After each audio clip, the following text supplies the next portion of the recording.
When the small boat carrying Johnson and the Gregory party was run down by an oil tanker, things looked bad for our friends. Covered with magnetic paint, which had been sprayed on them from a Euclidean plane, all were powerless to help themselves in any way, and the little boat was badly smashed, throwing them into the water. However, they were all prepared as to what to do. As the boat broke up, each member of the party managed to get some part of their bodies across or on a piece of the boat, and the tanker put about at once and picked them up. Jerry, Captain Bradford, and Johnson are in the ship's radio cabin, while we find Mrs. Gregory and Joan wrapped in dry blankets in the captain's cabin. Well, Joan, my dear, it seems to be a little hard for your mother to land in her own country. Our progress has been rather erratic, Mother, but I feel we have done well to accomplish so much against the opposition of G47 and his Euclideans. I agree with you. Escape certainly wasn't easy, but at last we're home, or nearly so. This oil boat we are now on, is it taking us into the harbor? Yes, Joan. Tex explained to the captain that there were a number of reasons why we didn't want to send in for a water taxi or a harbor patrol boat to come out after us. There are many things I cannot understand about your world and the great secrecy with which you surround the most commonplace things. But one thing I like very much. And what is that, dear? Everyone seems so kind, so willing to aid everyone else. Your personal comfort means a great deal. Here we are on a strange boat. We did not know the captain. He did not know us. And he was out of the harbor on the beginning of a long cruise. Yet he is returning us safely to the landing. Why, of course, dear. His boat ran into us, didn't it? Which was entirely our fault. Well, granted, but common courtesy on the high seas would demand that he take us to a place of safety. And the captain allows us to use his own cabin. We are given his warm blankets to keep us dry and comfortable. You have lived in a hard, cruel atmosphere, Joan.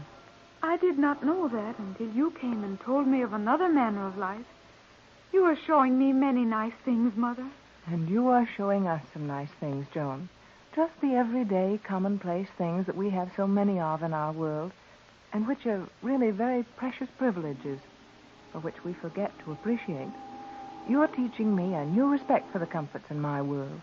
And Mr. Johnson, he is so obviously a gentleman, and yet he guards your interests as closely as if he were in your employ. Well, Johnson is, in a sense, an employee, but he was Captain Bradford's first sergeant in the war, and he's been with me for 14 years. Johnson is almost one of my family. Mother, what does rich mean? Rich? Well, don't you know that simple word, Joan? I know what it means to the scientists. They often speak of some mineral or metal being rich in certain properties.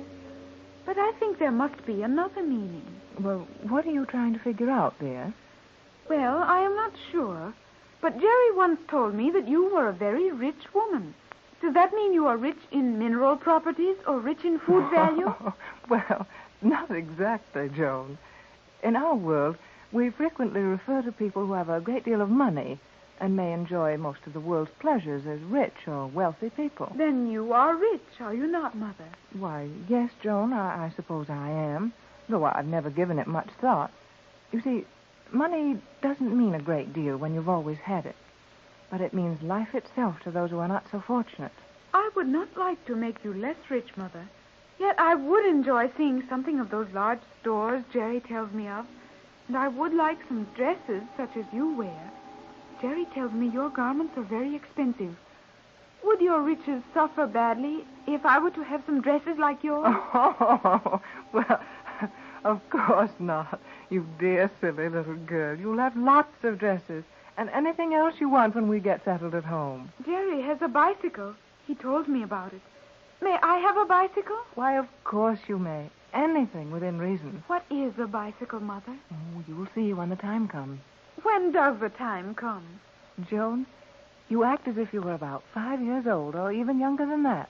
But, of course, you can't understand all the things Jerry talks about, such as bicycles and picture stars. I will be very ignorant in your world, Mother. Why, Joan, dear, you won't be anything of the kind. Oh, yes, I will. You were very ignorant when you came to the islands. Oh, well, Yes, I suppose we were, from your point of view. Euclidia was no more strange to you than your world will be to me. And we'll try to remember that, Joan, and be very patient with you in making all our explanations. Come in. It is Jerry. You bet it's Jerry. Jerry on the job. Well, come in and close the door and tell us what Tex and Johnson are doing. Oh, they're doing swell. Well, are we nearly to the pier? About 10 minutes now, and we'll step off on dry land. Oh, Joan, we're almost home. I will be very glad to see your home.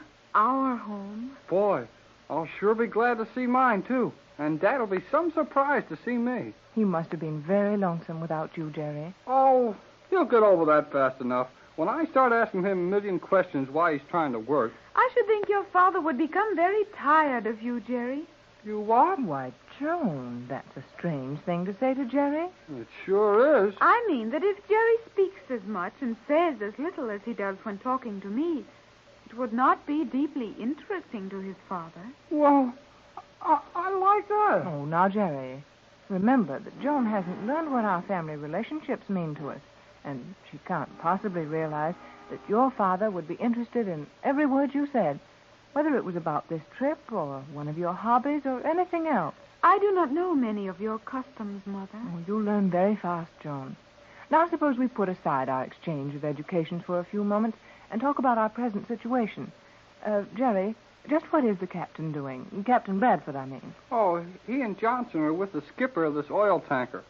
Boy, oh boy, and they're sure making that radio work overtime. They are calling to stations on land. Well, I'll say they are, calling everything that will answer.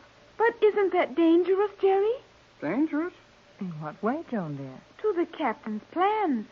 He wanted to preserve an air of absolute secrecy about our landing, and I agreed with him that it was advisable. Now Jerry says the news is being thrown open to all radio stations. Hey, I didn't say that. Well, that's the impression you gave, Jerry. Well, I didn't get a chance to finish what I started to say. Tex is sending plenty of messages, all right, and some of the land stations are getting them. But he's not telling them the right story. You mean Tex isn't telling them we've been rescued? Not by a long ways, he isn't. He's telling them that we're on a tramp steamer, 300 miles out, and that we won't be in here for a couple of days yet. That would be a very clever story if it were not for the fact that your land stations will be able to localize those messages and know exactly where they are coming from. I don't believe we need to fear that, Joan. You see, there aren't a dozen stations in the country with equipment to do that, well, even possibly well. And Tex is staying away from those stations. You can be very, very sure of that. I should think that would be advisable. And that's just what he's doing. The only stations they're talking to and the only wavelengths they're using are a lot of hams the captain knows. They'll pass the story out just as they get it, and nobody will be any wiser.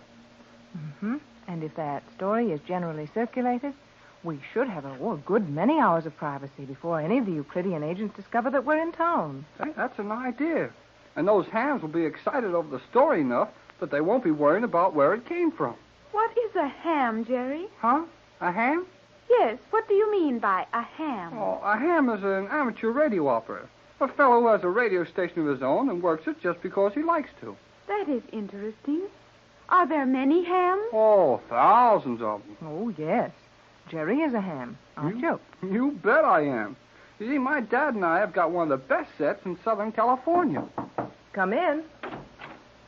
Oh, come on in, Tex, and join the powwow. I'll do that. It looks like a powwow at that, with you two all wrapped up in blankets. Well, now, Captain Bradford, we're warm and dry and comfortable, and our Indian appearance isn't bothering us one little bit. I say, as far as I'm concerned, you look fine. Sure do to me. Well, what'd you find out? I think my story got over all right. No one suspects we're landing from this boat? Not a soul. How will we go ashore without being observed, Captain? Well, the captain's taking care of that. He's really got more supplies on board than he needs. And the men who helped load the stores, they'll remember that. So there won't be any suspicion aroused when the captain says he picked up some stuff by mistake. And as it looks like large cases in which most anything might be contained, he's just going to drop a few cases back on the pier. And we'll be in them. You don't mean we'll be in the cases? Right, and we won't get hurt. That should not be difficult. Well, I wasn't thinking of the difficulty of landing in those cases. But, Tex, what about the rescue? Well, surely someone in the harbor must have heard that crash and knows about this boat running us down. Yeah. Say, I forgot about that. What are they going to say to the captain when he comes in without any survivors from that wreck? And after all, Tex, the packing case thing isn't much of an excuse for turning an ocean-going tanker around when he's out in the open channel. That's all taken care of. Johnson will be the survivor. In fact, the only survivor. And as Johnson went out alone on that boat, it's going to look perfectly all right for him to be rescued alone, isn't it? Gee, that's smart. Why, it certainly is. Johnson is a survivor, just as he should be. That is a very clever plan, Captain Bradford. You are indeed the most resourceful man I have ever known. Aha, flowers for you, Tex. And thank you, Joan. But I can't take the credit for that. Johnson thought that one up. You sure did a good job. Now, Jerry, look, I want you to run along up and see what you can do to help Johnson, the skipper. I'll join you in a minute and give Pat and Joe a chance to dress. Okay, Tex. I'll see what goes on. Hey, don't be long. You know, we're mighty near the pier. Right, Jerry? You'd better get out of here, too, Tex. If we're that near the pier, Joan and I had better be dressing. Yes, I know that, but I want to get Jerry out of here long enough to tell you something I didn't want him to hear. Oh, yes, Tex? Is there any trouble, Captain? No, Joan, just something to smooth out. Oh, what is it, Tex? Well, one of the amateur radio operators I talked to, and thank heavens it was after Jerry came back here, was Jerry's dad.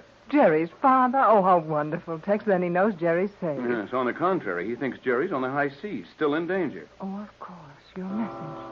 But what a shame to worry him like that. Well, I didn't dare tell him the truth. Anyone could have heard it. But that should be a simple matter. We will be in Los Angeles soon, will we In not? about an hour. Then Jerry's father will know he is safe in an hour. Well, that won't be so bad, Tex. After waiting all this time. Oh, I know that part of it, but I just wanted to ask you if you'd phone Jerry's dad as soon as we land and sort of break it to him gently. Might be quite a shock if he runs in on his father and, well, I can't do those things. Don't worry, Tex. I'll break it gently. Hey, hurry up. We're there right now. Oh, Joan, Tex, we're home, safe and sound.